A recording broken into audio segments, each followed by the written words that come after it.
गुरुदेव थे जिनका क्षुल्लक दीक्षा दिवस आज दोपहर में हम सभी मनाएंगे। आप सभी को समय पर उपस्थित होना है और उपस्थित होकर के परम गुरुदेव की हम सभी हर्षोत्साहपूर्वक पूजन करेंगे, भक्ति करेंगे और सभी महाराज माता जी के मुख से उनके गुणों के बारे में सुनेंगे।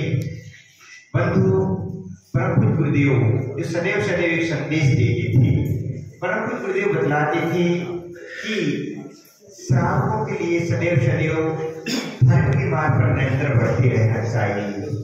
क्योंकि यदि हमें यह दुर्लभ मानव पर्याय प्राप्त हुई है और इस दुर्लभ मानव पर्याय को हमने प्राप्त करके यदि श्रावक के जो आवश्यक कर्तव्य होते हैं, अपने जीवन में श्रावक के आवश्यक कर्तव्यों का ही पालन नहीं किया तो हमारा जीवन जीने से क्या सार, क्या लाभ।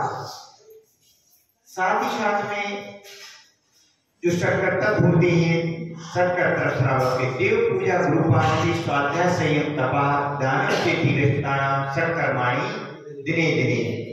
देव पूजा, भगवान की पूजन करना, अभिषेक करना, गुरु उपासना, गुरुओं की उपासना करना, उनको जो 4 प्रकार के दान होते हैं, आहार दान, औषध दान, आवास दान, अभय दान, ये 4 प्रकार के दान होते हैं।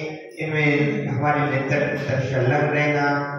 देव पूजा, गुरुपार्थी, स्वाध्याय, संयम, तपा, स्वाध्याय करना, संयम का पालन करना और साथ ही साथ में दान करना, तप करना, ये सब कर्तव्य होते हैं। इन 6 कर्तव्यों को श्रावकों को निरंतर करते रहना चाहिए। जो श्रावक इन 6 कर्तव्यों को करता है वह निरंतर पुण्य का आश्रय करता है। 24 घंटे में हम सभी कितना समय दे पाते हैं? 24 घंटे हम घर के कार्य में लगे रहते हैं, दुकान के कार्य में लगे रहते हैं, बिजनेस में लगे रहते हैं, सर्विस में लगे रहते हैं। पूरा कार्य, पूरा अपना समय पाप आश्रम में बीतता है, पाप कार्य में बीतता है। तो हम जीवन में कुछ ऐसा समय निकालें और समय निकाल करके धार्मिक कार्य में अपना कुछ ना कुछ समय अवश्य दें। क्यों?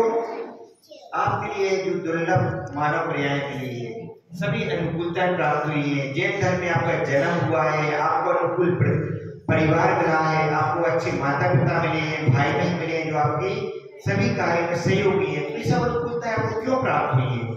क्योंकि पूर्व जन्म में आपने कुछ ऐसे धार्मिक कार्य किए थे कि जिसके कारण से आपको इस प्रकार का पुण्य आश्रय हुआ कि उसके बल से आपको वर्तमान में ऐसे ये अनुकूलताएं प्राप्त हैं। यदि अब जो पुराना जो आपका पुण्य है उस पुराने पुण्य को क्या कर रहे हैं आप? इस भाव में उपयोग कर लिया। यदि अब आपने नया पुण्य अर्जन नहीं किया तो आगे के भावों में फिर क्या होगा? पुण्य नहीं रहेगा तो फिर हमारे लिए कौन सी गति प्राप्त होगी? त्रिंश गति प्राप्त होगी, नरक गति प्राप्त होगी और त्रिंश गति और नरक गति प्राप्त होगी तो हम फिर अपनी आत्मा का कल्याण नहीं कर पाएंगे। इसलिए सभी को ध्यान रखना है कि निरंतर धार्मिक कार्य करते रहे, पुण्य के कार्य करते रहे। देव दर्शन तो निरंतर प्रतिदिन सभी को करना ही करना चाहिए। देव दर्शन किसी का कभी भी नहीं छूटना चाहिए। तो इस प्रकार से धार्मिक कार्य को करते हुए निरंतर हम इस प्रकार के कार्य करें कि इस प्रकार का पुण्य प्राप्त होगी।